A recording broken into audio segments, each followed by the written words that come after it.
Okay, I think we're still waiting on Megan. People are trying to find her, but we may as well get started with the three of you that are here. Okay, thanks, Jessica. So, yeah, welcome everyone. This is the Food and Fiction panel. Yes, I did remember the name. Good for me. We got to start just with some easy questions. Just, I guess, go by order alphabetical first name, because no idea how things are laid out. Just start off with, I don't know, foods you like, most unusual food experiences, most standout culinary experiences, whatever kind of comes to mind. We're going by first name. I think that's you, Diane. Oh God, it's always. I'm sorry. No matter how we do this. Okay, well, I tuned you out a little bit there. Can I have the question again, please? Sure. Yeah. I thought it was the last. Just to get the conversation started, just anything that's on your mind about food, particularly standout experiences, particularly unusual experiences, just something you really like, something you really hate, whatever you want to go with. Rostitsa. Rostitsa is a cross between rösti and a pizza. And there is only one place I know of that sells this stuff, the place that say they invented it. It is a tiny train station buffet halfway up the Jungfrau Massif. It's at the end of the first leg of the train you take to get up there. And you get off outside this little train station. And if you're a movie fan, you know immediately where you are, because what you have laid out before you is scenery that appeared in the Eiger Sanction. They shot at that station. They shot at the nearby hotel. So it's all, recognizable if you're a film fan. And you go into this little station buffet, and it has to be said that in Switzerland, at least, the term buffet is a misnomer as from in English usage. It's a restaurant. It's a very small restaurant. It's very nice. You sit down, you get some wine, and then you order the specialty of the house. And out it comes the Rostitsa, the crispiest, most perfectly made, crunchy on the outside, tender on the inside rösti you've ever experienced, covered with mozzarella cheese and salami. Mm-hmm. It is divine. And it doesn't hurt that you're at altitude already. You're about 8,000 feet up at that point. And so anything you drink, you're getting extra mileage off that because of the altitude. But also they've got, about 20 different Swiss wines available there. And this is nothing but good. Swiss wine is not well known, partly because the Swiss drink it all. And, if you want any of that stuff, you have to go there for it. And it's magical. The view is extraordinary. And you sit there and, you have one of these things. It's not gigantic. It's sort of about, I guess it's about a foot wide. But they don't skimp on the cheese. This is Switzerland. And they make some of the best buffalo mozzarella you can imagine. And this thing just comes out to you, sagging under the weight of its own cheese. You're going, yes. Brilliant food. I'm going to stop now. I just haven't eaten yet. That was an error. Who's next? Jessica, I believe. I think it's me. I'm just sitting here going like, oh, pizza. Yes. Yeah. So, and I don't think this is covered enough in fantasy books, but just like, I love pizza more than anything. And the best food I've ever had in my life was this like pizza in Sighișoara, Romania, and it was honestly the only decent food we had all week because Romanians are not really known for their cuisine, I guess. But they know how to make a fine pizza. And it was so good. And now that my body is beginning to betray me and I can't have cheese and I shouldn't have white flour and tomato sauce, cooked tomatoes are too acidic for me and stuff like that. Oh no. I think about pizza all the damn time and I can't. Yeah. So I was just thinking, but just I was just racking my brain because I've been kind of thinking in books, in literature, what are some great foods? And I'm it never comes up that when the hobbits are all feasting and here's this and here is the cheese and stuff like that, nobody's ever I'm sorry, I'm lactose intolerant. Yeah. It's a problem. No one has food allergies in fantasy. It's sadly unrealistic. Because cheese cheese, and I just think basically the elements of pizza, the meat, the cheese, the bread, kind of, are like so like heavily covered, especially in fantasy. You know what I mean? Like, it's all variations of that, I swear. It's like, I've done it myself in books, where it's like, basically their signature sausage roll, you know, that's like bread wrapped around a piece of meat and stuff. And I'm like, you never see somebody as like a vegan elf, or, you know, like, it's very unusual. But yes, we talk about Romanian pizza fortnightly. Also, Norwegian pizza is very, very good. And I think about that all the time. The crust is not greasy. It's like a very fine bread. Like, yes. And delicious toppings, because it's like someone told them the concept of pizza and they're like, well, we don't have some of those things here, so we'll use this instead. And it worked out. Whereas the Germans were told the concept of pizza and it did not work out. Well, it depends on where Canned you are. corn, that's a thing on pizza, right? Canned corn, Yeah. sure.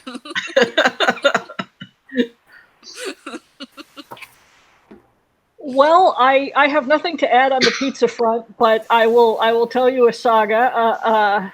I for a long time did a podcast where my husband and I would eat random prepackaged food, and we would get just weird prepackaged food. It was called Kevin and Ursula Eat Cheap. We've done 298 episodes, and we want to finish it off at 300 with like an all Jello extravaganza. But Oh my gosh. we had to slow down because, frankly, we were getting old, and a lot of prepackaged food is just, it'll kill you. But we became very... The salt. Oh, yeah. We became very adventurous eaters, I suppose, just because we were doing the podcast, and people would send us foods, and including, like, you know, barbecue crickets and stuff like that, and whatever. Most of the time it's just mealworm larvae in, you know, with barbecue sauce or something.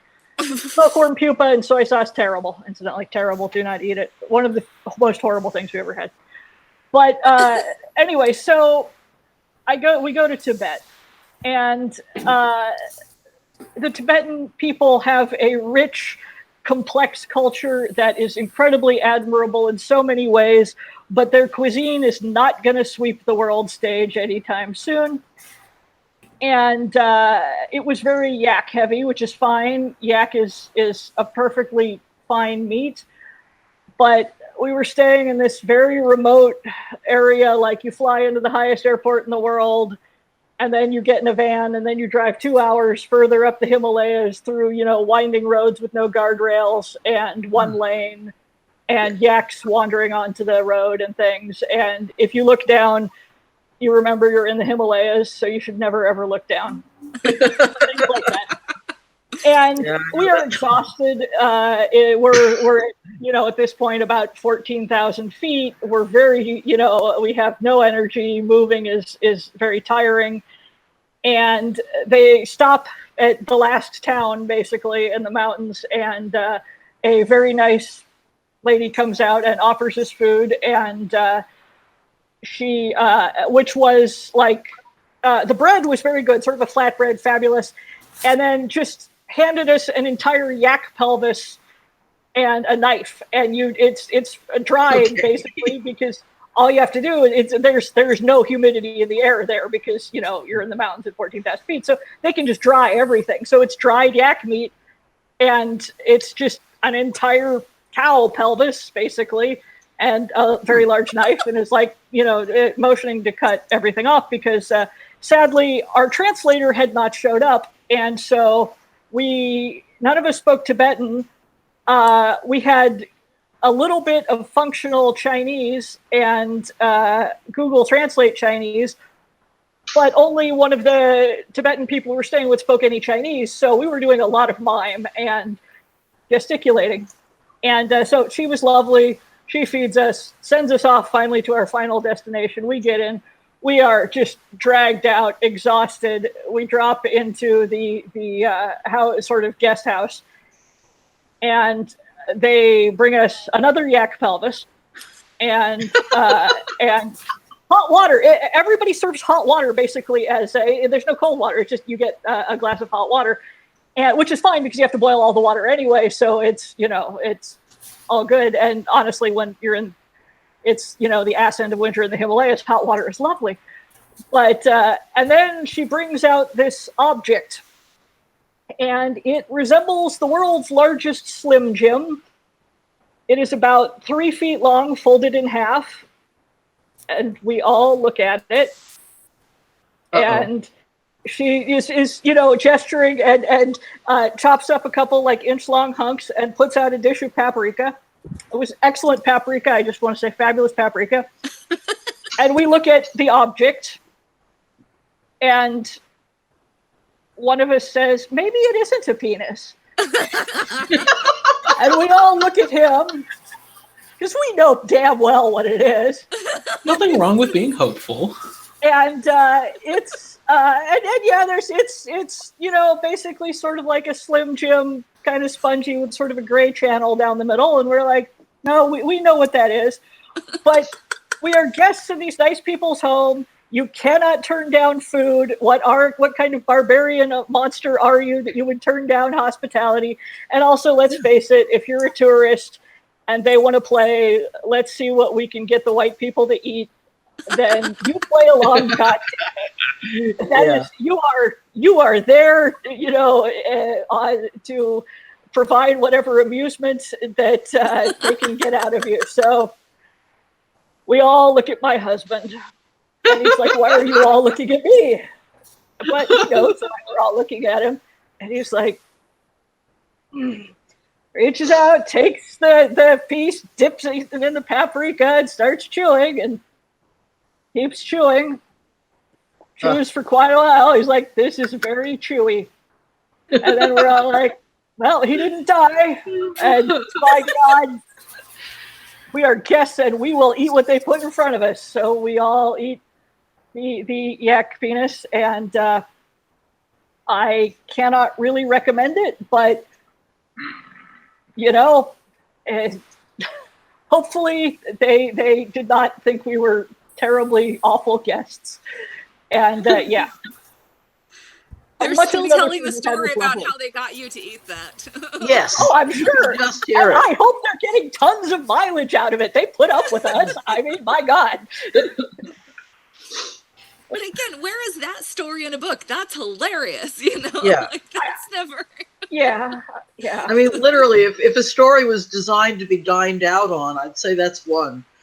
Yes, I told it many times. My personal favorite moment was when I told it to at my husband's 30-year high school reunion to his English teacher.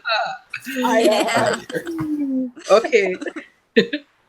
Anyway, so yes, we're like 20 minutes in. Maybe we should talk about the thing we're supposed to talk about. I don't know. You were technically supposed to talk about that, but sure, let's go with, let's start with Jessica this time, maybe. What fictional food do you wish most was real? And have you ever made food based on fictional descriptions? Oh yeah, making food based on fictional descriptions. I collect cookbooks. I have Winnie the Pooh, and I have the Downton Abbey cookbook and the Harry Potter cookbook, and the feasts in the Great Hall in Harry Potter. There's just like every kind of delicious classic British food and stuff like that. They just sounded so good to me. So yeah, I have made butterbeer at my house, and I have made and it's delicious. And I've made a lot of the desserts, such as treacle tart and things like that, although that's not really my favorite after I made it. But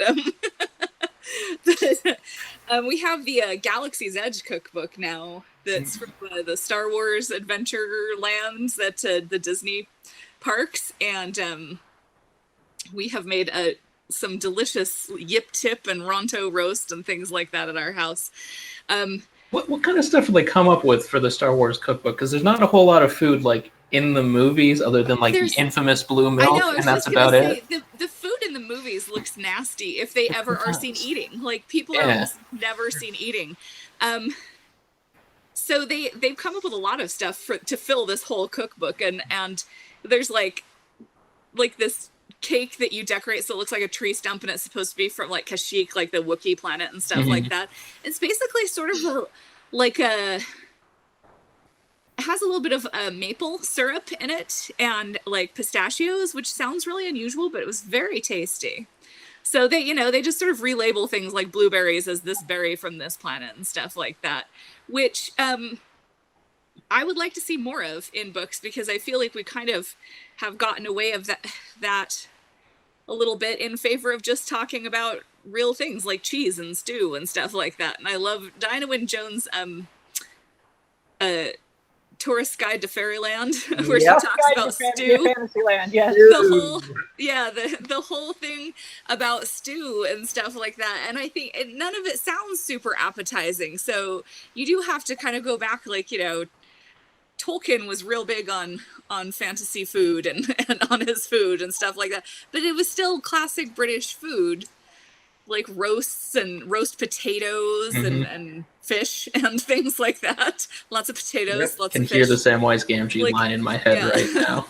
A friend of mine actually came up with a recipe for lembas bread, which was sort of like a scone without like berries or anything in it, just plain, and it is actually very tasty, and that's the one thing I always wanted to try. And then I discovered that my friend had this recipe, and so I tried it, and it was really good. Sort of like a buttery, almost a shortbread, like a real buttery, like melt in your mouth type thing. And so that was satisfying. Lembas bread was very satisfying, because I'm intrigued by the idea of being able to just have this one thing that you eat and you're good, especially when you're traveling, when you're on a quest. And not having to take all these different ingredients, and what if it spoils, and how do you calculate, what if you run out? And I was just I was saying yesterday, I've been rereading Megan Turner's Thief books, and in the very first one, The Thief, they are traveling in hostile territory and have exactly a certain amount of food with them, and they actually cause contention. At one point, someone secretly gets rid of the food and blames the thief, saying, well, he's a thief and he likes to eat a lot, so he stole it, like purposefully trying to get him killed. And it's an intriguing dynamic that I think could be used a lot more, of like, if you have a limited supply and what are you bringing, and you've only got saddlebags, how much can you actually put in those, and would it actually taste good on day 3, and would you still want to eat it on day 20, when you're just like, imagine just having to eat the same prepackaged food every day for weeks, and not experimenting with different ones, but just being like, okay, we've got this. And Scott Westerfeld does it too. They've got in the Pretties, the Pretties series, the Ugliest Pretties and all those. They've got the spackle, like it's spaghetti bolognese, but it's like an MRE, like you tear open the tab and it heats or something like that. And that's all she's got for like weeks and weeks as she's traveling to find the rebels, is just spaghetti, because it was her favorite. She said it was the only one that sounded good when she first heard about these like prepackaged meals. So that's all they gave her.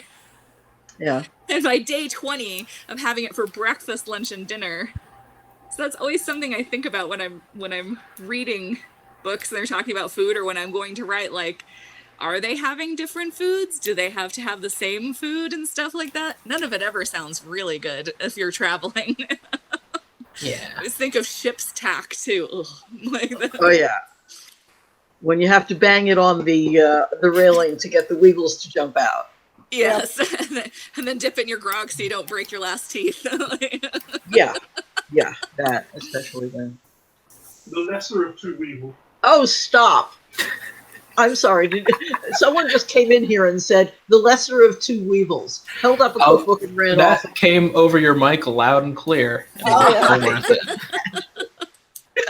I will note that the horror novel I'm currently working on, the heroine did her thesis on weevils, and she tells someone this, and she said they didn't make the lesser of two weevil joke, which is good because everyone makes that joke, and I should now be allowed to kill those people, but the courts do not agree. That's awesome. It's true. The one of these that came up for me when I was reading the worm Ouroboros when I was like 13 or some damn thing, and came across Queen Sophonisba, the fosterling of the gods, and she has the heroes up to her mountain for dinner, and she serves them ambrosia, which is crisp to the tooth and sweet and white. And I looked at this, and for some reason, my first thought as a kid was, I got it. Nabisco brown edge wafers. Because that was the only cognate I had for a fantasy food. And I keep coming back to that. I keep revisiting the damn brown edge wafer recipe, too, because they're no longer commercially made. Nabisco threw them overboard some years back. But the fantasy food thing has been a bit of an issue of late around here, as I seem to be writing a cookbook. And we are eagerly waiting for it. No pressure. You know, we have a cover, we have a title. It is good. The Food and Cooking of the Middle Kingdoms. And it has taken me in some odd places, besides the food photography places where we already were, because of the Irish Desserts website and European cuisines. Suddenly acquiring period backgrounds for food that, despite the presence of magic users, is being served in a milieu that is more or less, let's think of it as late medieval, early Renaissance, or just pre-Renaissance. And it's an alternate Earth.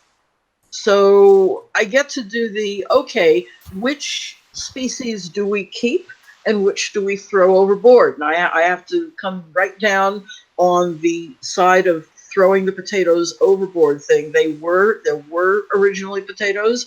I have deselected them because now, you know, I said to somebody the other day somewhere, if you hear, when it's just in print and Sam Gamgee is saying it, it's not so bad. When you suddenly have an audio reference that every time you see the word potato in a fantasy book, you will hear Sam Gamgee going, potatoes, then you're doomed, and you got to lose them. So I retreated to the parsnip, but also there's a very interesting plant whose botanical name is eluding me at the moment, which in Ireland is strangely enough referred to as fairy potatoes. And it is a little tuber that grows in the ground, and it's the only reason that we don't see more of it is that it's very persnickety about it, the way it grows, and it's a lot of trouble to harvest. But everybody, all the wild food foraging sources I've looked at who have referenced this little tuber have said, you know, selective breeding could have sorted this out a long time ago if anyone could be bothered. Well, as it happens, I've got a planet, you know, full of magic users, many of whom could be bothered. And so they have sorted it out. So we have a potato-like thing, but it's actually a bit nicer. And that's a theme I get to keep invoking. You know, this has driven me down, you know, down roads like how many of the Solanaceae are actually available on this continent? Okay, fine. We've got chilies. We know we have chilies. But that doesn't necessarily mean we have tomatoes. I had a long discussion with Peter yesterday evening about, you know, the virtues of cooking completely tomato-free.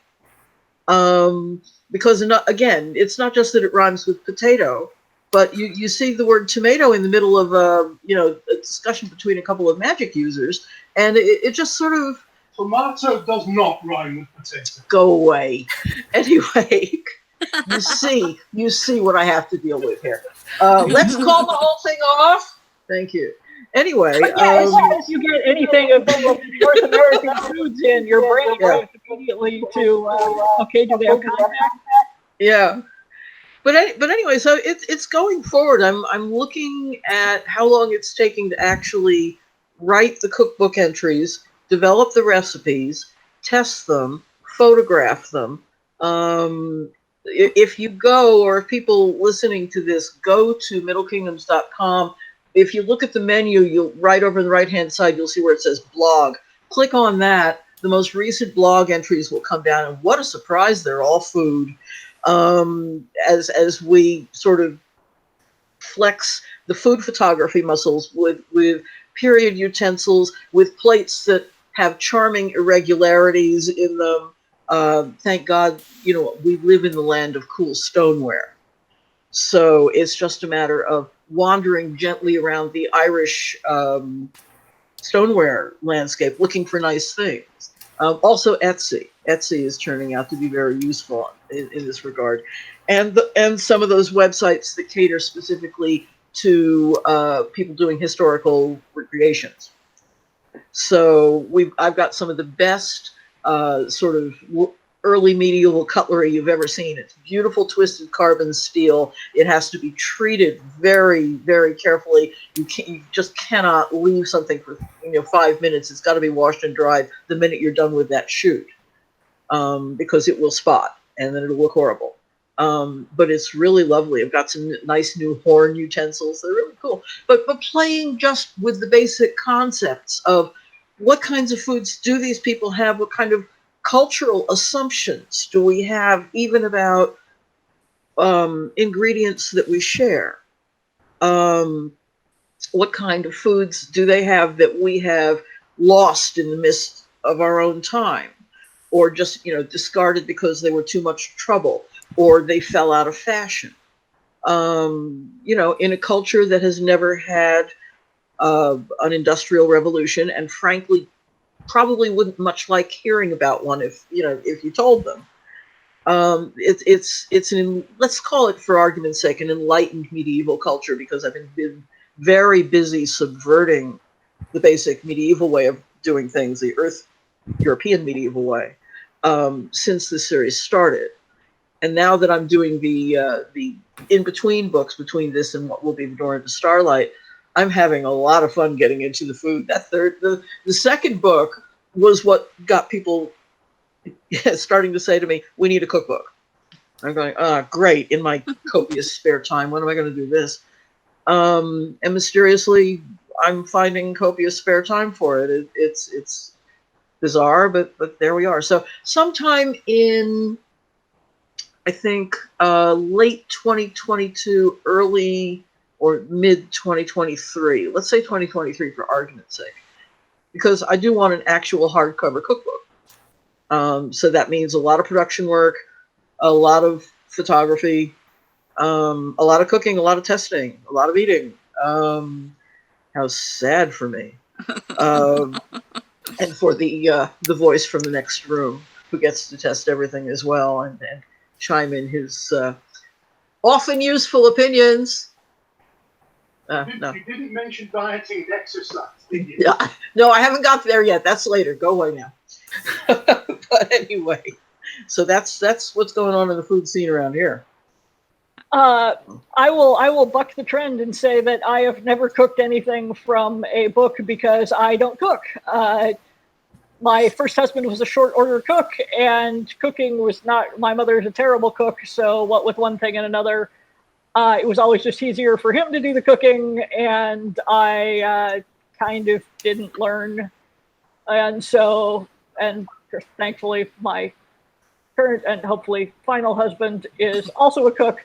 So I just do all the gardening, and then I'm like, here, turn this into food. The joke is that, I followed him home and he fed me, so he had to keep me. Yeah, but of the foods that the things I find interesting in fantasy is, it's always stew, endless stew. And I stew has its place, but I feel like we could get away from it. So whenever I have, the characters are stopping at the inn or whatever, it's like, okay, there's a moratorium on stew in this world. What are they going to eat? And then I'm like, okay, let me go look at where this is located and what sort of food they'd be eating. So, I read a lot about the stuff. Two books actually I highly recommend are, one is called What Kings Ate and Wizards Drank by Krista D. Ball, which is a great resource if you're a fantasy author on all of the what your party has to carry in order to feed themselves on the road, kind of thing. Someone has got to have cookware, and unless you're going to put the rabbit on the spit every single time, and how much is that rabbit going to feed, and how long does it take to hunt your rabbit, and et cetera, et cetera. Plus, And, you do that so often, you die. Stu does not travel well. That's the thing that always fascinates me, is you've got really these doesn't. guys that are just riding with no pack horses, just saddlebags, that are just like, who's in charge of making the stew tonight? And I'm like, so you've got meat, vegetables, something that you're making thickening gravy with, I'm guessing, if it's an actual stew, like a pot, a fairly large pot. Yeah, exactly. I mean, cowboys who did have to travel light, yes, they had a cooking pot and they ate beans, because beans, you can travel in a dried bag. They travel much better than stew. And canned beans came around a lot earlier than people think. Like Dan was saying about, like, it's, they haven't had a cultural revolution though, but like canned foods had been around, so like. And that's something you never see. People are always like, oh no, we are making this porridge from scratch and these beans are just going to cook up real fast before we turn in for the night. And it's like, really? That's like super labor intensive. Mm-hmm. Yeah, no, somebody had to go soak the damn things first. Yes. Yeah. In the pot you've been carrying. But what was the other book, Ursula? I'm sorry. No, the other one, this has been very handy for me, is The Taste of Conquest, The Rise and Fall of the Three Great Cities of Spice. Ooh. Which spices and salt drove the world for centuries. And I mean, as I mentioned yesterday on a panel, one of my books in progress at the moment is how much the world is disrupted when somebody invents a magical desalinator, and suddenly salt is easy to come by and cheap, and you don't need to bring it effectively around Cape Horn, as it were, and or one of the local salt mines that are jealously controlled by the one person who has a salt mine on their kingdom, and how disruptive that is. So it's been fascinating. It's a great book. It describes a lot of foods that were eaten in these various cities. So I totally cribbed a lot of it for various things. I'm like, no, your signature dish is small fish, small salted fish chopped with onions and thick noodles. All right, they ate that in Venice. It's good enough for you, that kind of thing. There's also more modern. There's what Jane Austen ate and what Charles Dickens knew, which kind of covers a lot of the social. It's not entirely food, but it's a lot of the social of that time period, like the 1800s and stuff. If you're looking for sort of a Victorian-esque feel, or and stuff, and it's got a lot about like what they had and what they didn't have, and it's so fascinating because spices changed everything, and being able to preserve your food, make it not taste like sludge. I think Terry Pratchett called history like the great cheat sheet of fantasy or something, because you just start thinking about okay, where did they get the salt, and all of a sudden you've got 20 plots, and what do you do with them all? The other one, speaking of salt, I would also highly recommend Mark Kurlansky's Salt: A World History. And by the same author, a book called Cod. And if you didn't think Cod was interesting enough to sustain an entire book, oh my God, it totally is. I was riveted. Okay. All these, fishing fleets going to follow cod, because the world apparently ran on salted cod, and how the Basque fishermen were routinely, like, oh yeah, that's North America over there, whatever. Newfoundland, yeah, it's over there. Don't care. Give us cod. And stuff like it, just fascinating stuff. So, I love reading, histories of food and spices and whatnot for world building and fantasy, because it doesn't have to be stew. At least give them like pasties so they have something to wrap the stew in, for God's sake. Yes. I love the there's a chocolate, The Bittersweet Saga of Dark and Light, and this guy went all around the world in the history of chocolate, and one of the funniest things is when he went to a cocoa bean plantation and he kind of wanted to see, you know, is there child labor, you know, cocoa bean plantation, and so he couldn't see any children anywhere, and he finally asked the guy, and the guy looks at him totally aghast, and he's like, use children to harvest the cocoa beans? They're too short and weak. And then he like, and I know there that does happen, but at least on this plantation it was like a Hershey supply or something like that. The guy just looked like, they're useless. We don't use children for labor. But just talking about we use those as chimney sweeps. My God, not. Yeah, exactly. They have a lucrative crossing sweepers and chimney sweeping business here instead. Yeah. But it's really interesting because chocolate, you know, has been used as currency and things like that. Like all those things are so fascinating. Like how that has changed the world is just anything, any type of food that becomes abundant. How that, you know, potatoes in Ireland, like anything that becomes like, it can be a problem. It can be the source of your wealth. It's just like the Mayans used cocoa beans as currency and stuff. Yeah. It's really interesting. And I think it's sort of an untapped in literature. I feel like it's a little bit untapped now. I had a little bit of fun running with that at the Young Wizards ends of things, where it is established at one point or another that the only reason Earth keeps getting visited by these UFOs is that they are trying to take chocolate home with them, because this is the only known planet. Mother Earth, the fabled home of chocolate, TM, as it's known in interstellar commerce. Where because that could be very true. Those cocoa beans, it there's works. this belt of like a mile wide where the cocoa beans can grow. It's they've tried to transplant it to other planets. It doesn't prosper. It likes Earth. And so one of the characters, you know, whose brother is a wizard, is busy striking out on her own as a cocoa smuggler. Excuse me, trader. And she would not like the term smuggler. No, of course not. She's an expediter. Let's say that. Carmela Rodriguez is a whole bucket of gobsmack, and this girl has gone so far as to incorporate the Earth off planet to protect it from alien battle fleets who want to come and take our chocolate. And her watching the Home Shopping Network for other planets was one of my all-time favorite things, when they realized that because their TV gets interstellar news and she's like buying weird crap off the internet. Yeah. Yes, absolutely. And there is that moment where I think it's Kit's mother's looking at something on the TV going, what is that with what are the tentacles? And Kit just sort of goes, Mom, I think I'm too young to be looking at this. And his mother starts changing channels very fast. It's a dangerous thing. Weren't they not sure if it was a cooking show or porn or something like that? Yes, absolutely. This is either a cooking show, and that's really, you know, half the fun.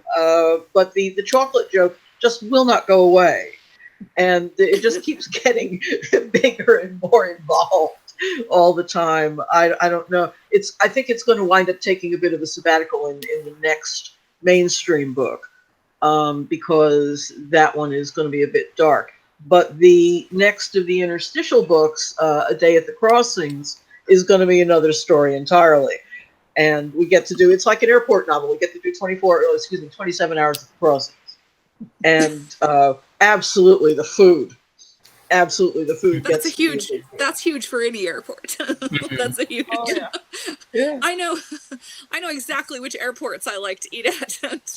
Yes. Which ones I'll be taking food from to another airport for my layover, because the that only place in North Carolina where I can get deep fried cheese curds is at our airport. And I have, on at least one occasion, nearly mixed a flight because I am waiting for the deep fried cheese curds, because hardly anybody orders them. But I, spent a decade in Minnesota, and I'm like, just give me cheese curds, please. Zurich is good. Not Zurich Airport. Zurich Main Station. is the only train station I know that has a 2-star Michelin restaurant upstairs. And when the Swiss say, I'm dying for a really good meal, let's go to the train station, they are not kidding. I will tell you, the first time I went to France, I resented so much how good, like, their train food was, like, the pastries. Like, you get a pain au chocolat out of a freaking plastic wrapper in a train station, which should be the equivalent of, like, gas station food in the U.S. And I gas like, station tuna salad. Yeah, this is better than any pastry I have eaten in my country, and I don't know whether to cry or laugh hysterically. Yeah, I had a croque monsieur once on a TGV. It was ambrosia, and not even, you know, white and crisp and crunchy or whatever. It was terrific. Train food. Oh God. Anyway. Did you have more questions as we just babble about food? I mean, that's honestly a weirdly convenient segue, because I got a few audience submitted questions. So got one from one for Diane. If you're willing to spill the beans, what was the inspiration for the blue food at the Crossings? And that question comes from Tora. And sub questioned again, if you're willing to spill the beans, why are Kit and Conch so drawn to it? I really don't know. You know, some of these things just come out of nowhere, and I would be lying to you egregiously if I pretended to understand my creative process, even, you know, more than 60% of the time. About half the time, I pretty much know what's going on. Some of this stuff just appears, and I look at it and go, "All right, you know, I'll keep that." I have no idea where it manifested from. But when a joke seems to, you know, be working, when I check in with the readership and they keep talking to me about these things, I go, all right, that's plainly, you know, I've hit a good nerve, so I'll do more of that. There's a guy in one of the interstitials. I think it's Rashawn's ordeal story. I think something blue wanders through there as well, though I think it's at the bar, because he's trying to drink himself into some kind of off-planet, you know, courage to do something that he needs to do, and what he winds up drinking is I'm pretty sure it's blue. And again, you know, you call, when you start calling back to your own jokes, you know you're in trouble. But I will point out there are no naturally occurring blue foods on Earth. So that may be the reason. Like, even all the various blueberries and stuff are actually purple. So it's an ongoing thing in Percy Jackson as well, because his really? crappy stepdad says something about, like, there's no such thing as blue foods. So Percy and his mom are always going out of their way to find, like, she works at a candy store, and she always brings him, like, the leftover candy that's blue jelly beans, or his favorite blue gummy bear, you know, anything like that. So when he goes to Camp Half-Blood, where you can request anything you want to drink, he asks for blue Pepsi. So he always drinks, he always has his drinks made blue and stuff like that, because it's like a thing they have against his stepdad that they don't like and need to get rid of. So long ago, when I was in college, I took a color theory class, which was honestly one of those college classes where you take it on a lark and it turns out to be one of the most useful classes for your entire life, along with one on Brazilian native tribes and invasive species. Like, those three basically changed my life. But one of the final projects was, he was like, just do something with color and, you know, make us see something differently. And somebody came in and had dyed an entire plate of food various shades of blue. Interesting. Yeah, because there, you know, weren't any. And it was like, oh God, all of my you know, hindbrain is going, do not eat that. That is not food. That is not okay.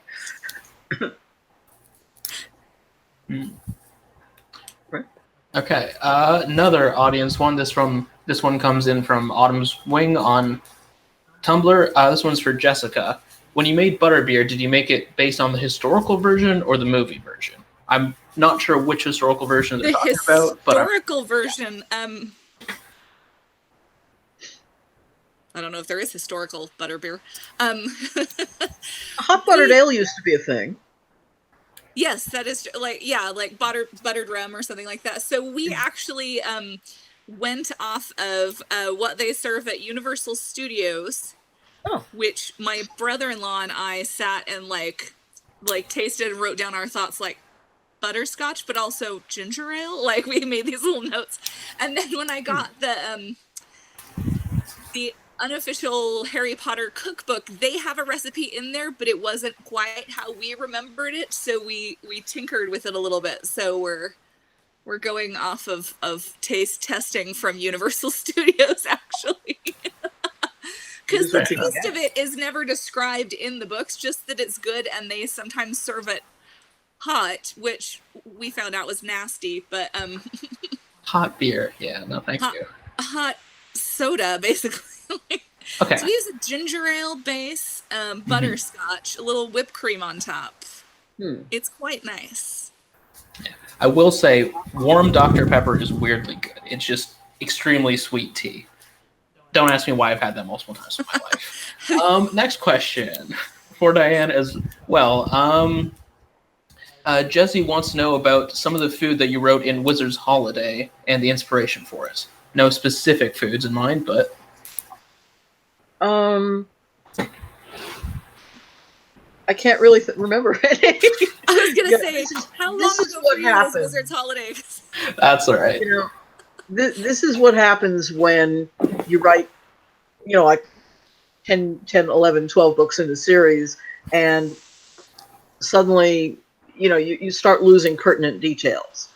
I can't wait to get the Errantry Concordance running again so I can shove all this junk in there where I can find it. You know, I wish I had any specifics to share. That's all right.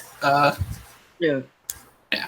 Okay, let's see. We got 6 minutes left, so try to make this next one fast. We'll start, I guess, with Ursula. For this one, what role does food play in your writing? Does it depend on characters? And can cooking bring you closer to the characters in your books? Well, not in my case since I don't cook, but one thing Didn't you just write a book about a baker? Yes, so that I could buy a KitchenAid mixer as a business expense, so I could write about.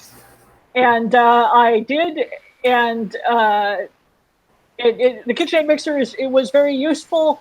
I was newly divorced and having to feed myself, and had some delusion I would learn to cook. Turns out I would not, but it was handy, and now my husband uses it, so it's all good. You can eat all kinds of attachments and make like sausage. And since I go out once a year and sit in a deer blind, occasionally he will make deer sausage if I turn anything up after sitting in the deer blind. We believe in reversing the gender roles here, and he believes in sleeping in on cold mornings. So I don't know that food has gotten me closer to any of my characters. One thing that not cooking has brought me closer to historically is I have occasionally mentioned this online, and I've brought it up in a few books, which is if you lived in a city in the olden days, you did not cook unless you were actually the cook. You got takeout for 99% of your meals.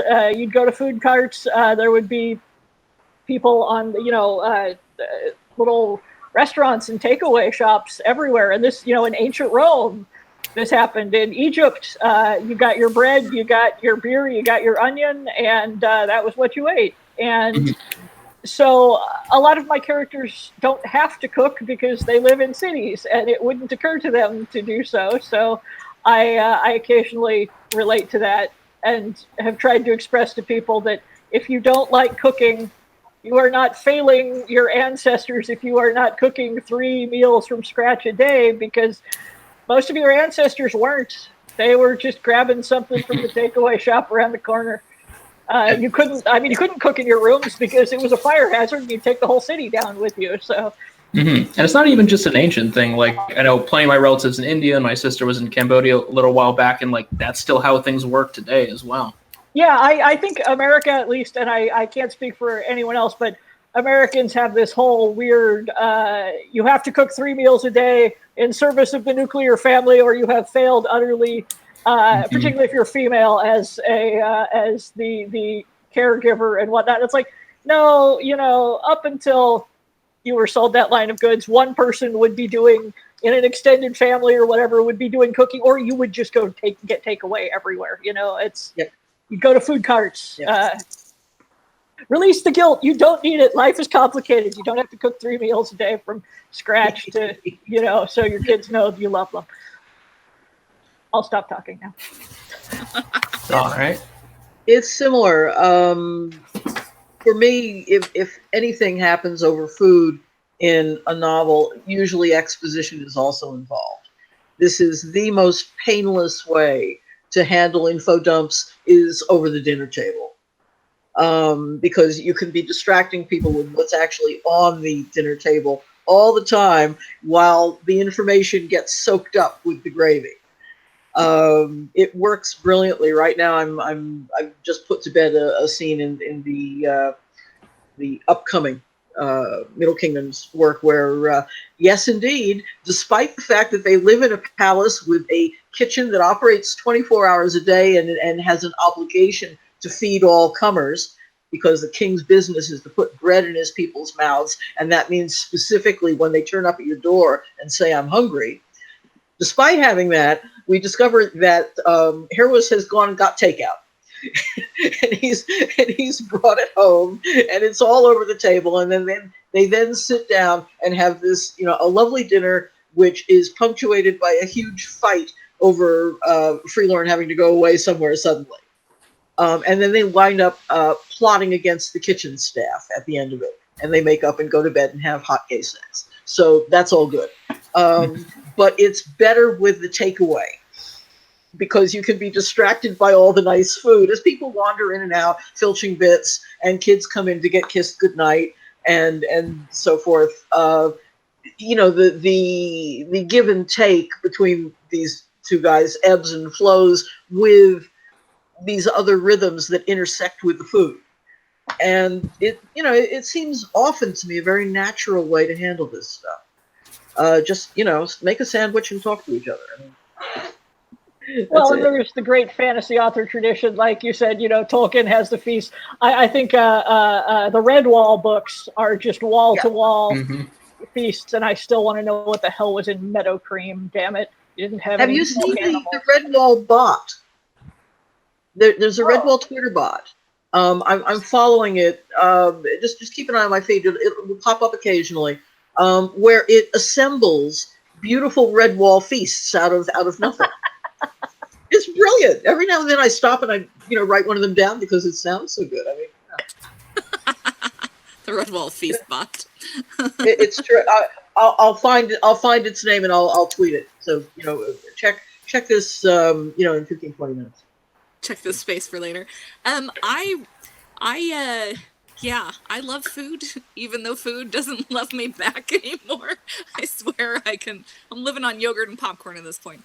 But so it's a great place to do an info dump. It's a great place to show cultural differences. This last series that I did, the Rose Legacy book, is sort of loosely based. Their world is loosely based on about World War I era England, and so I actually had a pandemic before we had a pandemic. Thank you, where everyone was wearing masks and stuff. But oh God, I'm so sorry. Oh God, that must have been terrible. I accidentally summoned it. No, like that. But just knowing that it was in the book and whatnot, like that poor bastard who wrote "Planes Blowing Up the World Trade Center" a week before. Yeah. I actually have not gotten a ton of flack because it was one in the series that came out a little before this all started. So I don't think people have really put that together. But the difference between the main character is a very elegant young lady that wants to be a lady in waiting to the Queen, and then gets sent north into what's essentially, barbarian country, Scotland, sort of, and how what she's expecting them to eat and what they actually do eat and how they dress for dinner and stuff like that is a huge part of what happens to her and how she interacts with her new family and stuff like that. And so, yeah, it's always a huge thing. And in the Tuesdays of the Castle series that I did, especially that first one, these kids spend a lot of time parentless, locked in a tower in their castle. And so, like, the castle has pre-planned for attack by giving them some very stale ginger snaps because it's a castle and it only knows they need food. And so one of their big adventures is to basically rappel down the side of the tower and try to find the kitchens and see what they can pack into a basket or a backpack and rappel back up into their tower room and take, so it's like, I would love to take that apple pie, but sadly I cannot fit it in my backpack, So it's a big deal because it's such a huge part of life. So I always get really into my food stuff, and one editor was like, I can tell when you're hungry or tired because I'll be reading and they'll be doing something, then suddenly they'll all stop and eat, or like Yep. And then the chapter will just end, like, that's when you went to eat lunch or something. Or, like, somebody will be very tired and they'll lie down. I'll be like, oh, she went to take a nap. I'm like, it's true. It's art imitating life. Mm-hmm. Okay. I think, we're just a bit over time, so I think we'll call it there. So thank you three for this. And just a quick reminder, I guess, to our attendees that there is an in-person convention next year in Montreal if you're enjoying this. Details are on our website, and if you want to help us out for just financially for making this happen, there's also Patreon and a Ko-Fi that you can find in the main hall somewhere. And I think in about half an hour there's another event in here. We're having Alex and Annan talk about Mars and just all the cool shit that's on Mars. Woo! Yay! In caves. Mm-hmm. I'm gonna go eat something. Yeah, me too. That's a plan.